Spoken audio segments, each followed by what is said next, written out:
Le Seigneur soit avec vous. Et avec votre esprit.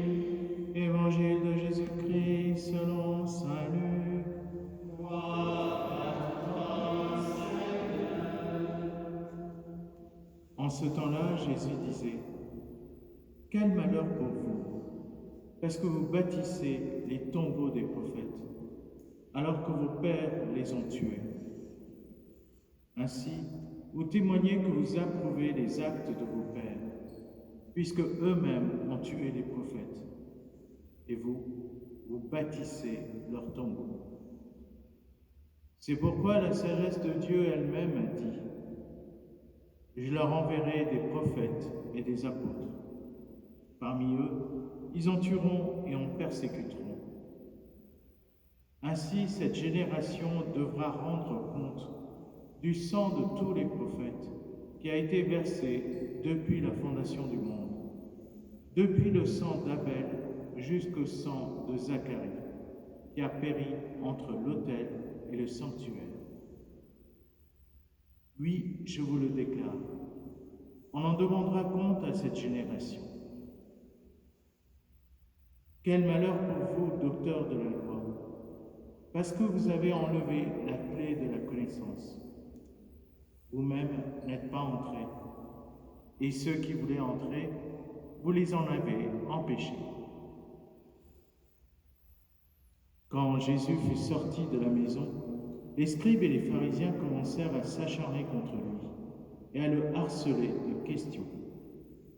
Ils lui tendaient des pièges pour traquer la moindre de ses paroles. Acclamons la parole de Dieu.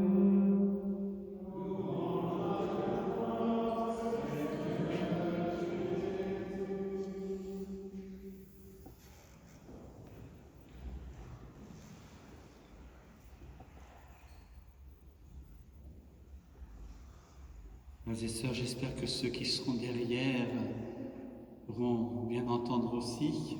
Ce ne sera pas trop difficile, en particulier de se retrouver comme ça dans une église où nous sommes, qui est grande, à la fois limitée par la présence. Mais personnellement, ça me fait vivre quelque chose de particulier, parce qu'aujourd'hui, nous fêtons Sainte Thérèse d'Avila, et chaque fois que nous célébrons cette sainte, je ne peux m'empêcher de me souvenir de ce moment où j'ai eu la grâce d'aller au couvent d'Avila, Carmel d'Avila, passer très rapidement un soir juste avant les vêpres. Il y avait un grand silence. Jésus était exposé sur l'autel. Et il y avait un climat, mais un climat très très particulier dans cette chapelle qui était pourtant grande. Il y avait 2 personnes, je crois. Et je regardais partout. Et où sont les sœurs? Je voyais rien qu'une baie vitrée, toute sombre, noire, jusqu'au moment où le prêtre est arrivé pour la bénédiction. Et là, j'ai cru que j'étais rentré au ciel. Des voix angéliques, merveilleuses, d'une douceur enveloppante. Je ne voyais pas les sœurs, mais je les entendais. C'est tellement inspirant pour notre vie. Nous ne voyons pas Dieu, mais nous l'entendons dans notre cœur. Il nous parle, il nous guide aujourd'hui dans notre prière, dans ce moment où nous venons nous mettre à l'écoute de sa parole. Et encore aujourd'hui, de façon très, très humble et pauvre, eh bien, nous nous disposons à recevoir le mystère de Jésus. C'est vraiment extraordinaire, car dans notre vie de foi, dans notre chemin de foi, que comprenons-nous de ce que nous célébrons, de ce que nous essayons de croire? C'est toujours quelque chose qui est un point de départ, un commencement, Oui, nous sommes éclairés par la grâce. Oui, nous sommes éclairés par la lumière que nous donne la parole de Dieu. Mais nous sommes toujours, comme on l'entendait ces jours-ci avec les frères, dans un état d'apprentissage, de découverte de celui qui est venu partager toute notre condition humaine. Le mystère de l'incarnation. Et là, dans l'Évangile, c'est ce que nous voyons. Comment c'était une épreuve pour les contemporains de Jésus, alors qu'il est égal à tout membre du peuple d'Israël. Il est un homme comme tout autre homme. Et en même temps, il a les paroles qui viennent de Dieu. Il a les paroles que tous les prophètes ont annoncées.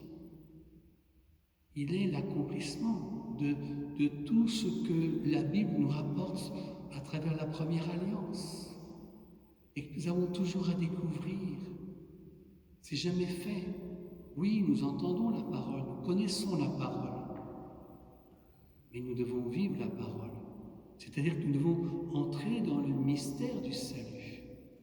Le salut est à recevoir aujourd'hui. Aujourd'hui, il y a une grâce particulière pour nous. Le Seigneur nous appelle, chacun d'entre nous, à le rencontrer. Et Thérèse d'Avila, c'est ce qu'elle a vécu. Thérèse d'Avila ne s'est pas seulement contentée d'être touchée par la grâce de Dieu, mais sa vie a été une rencontre permanente avec l'humanité sainte de Jésus.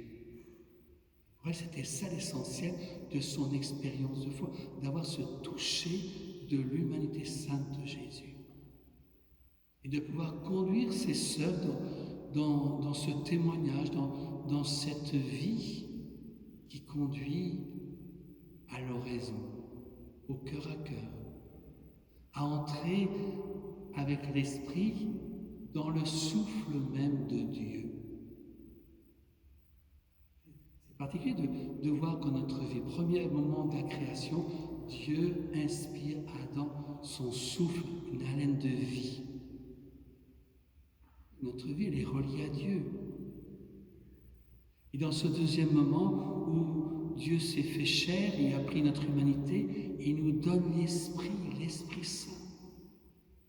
L'Esprit Saint, c'est pour que nous puissions communier pleinement au don de la vie trinitaire que nous recevons au jour du baptême d'une manière particulière. La vie trinitaire, elle est en nous, elle nous habite. Et elle doit guider, elle doit conduire chacune de nos vies. Elle doit nous aider, elle doit nous éclairer dans la manière dont nous accueillons la parole de Dieu aujourd'hui. Parce que c'est notre chemin pour l'éternité, pour le jour où nous partagerons avec Jésus sa gloire éternelle avec le Père dans l'Esprit. Et c'est ce que Saint Paul aux Éphésiens nous montre d'une manière si merveilleuse. Il nous a choisis avant la création pour que nous puissions partager avec lui cette plénitude du Christ. Notre vie, elle est faite pour une plénitude. Et c'est pour ça que nous sommes toujours appelés à vivre une conversion. Chaque jour, nous devons vivre une conversion pour entrer dans la plénitude du Christ, dans la plénitude du Fils bien-aimé que Dieu nous donne en partage. Si nous communions à l'Eucharistie, c'est pas seulement un symbole comme ça, parce que voilà, il faut poser un geste. Non, c'est pour vivre de la plénitude du Christ. Nous avons la joie du ciel. Et l'Église est la joie du ciel. C'est pour ça que l'Église doit nous faire entrer dans un silence. Parce que l'Église, qu'est-ce que c'est? C'est l'écoute de la parole. La présence de celui qui nous regarde comme il regarde son Fils bien-aimé. Donc il met tout son amour. On est là pour recevoir tout l'amour de Dieu. On n'est pas seulement là pour... Parce qu'on a besoin, mais plus que ça. Parce que Dieu se donne. Il est notre don. Alors demandons aujourd'hui au Seigneur de pouvoir l'accueillir comme Thérèse d'Avila l'a accueilli. Et que nous soyons heureux de pouvoir entrer dans la grâce des saints. Nous avons besoin de la grâce des saints pour entrer plus profondément dans l'expérience de foi de toute l'Église. C'est que l'Église n'est pas seulement faite de piliers et puis voilà, de bon, on peut prendre un moment, mais elle est aussi faite de ces figures qui sont là et qui nous inspirent dans la prière, qui nous inspirent dans l'écoute et qui nous inspirent dans le don de tout nous-mêmes, dans la charité, dans le partage. Alors que cette Église puisse nous conduire à grandir dans la foi en nous appuyant sur l'humanité sainte de Jésus, notre Sauveur. Amen.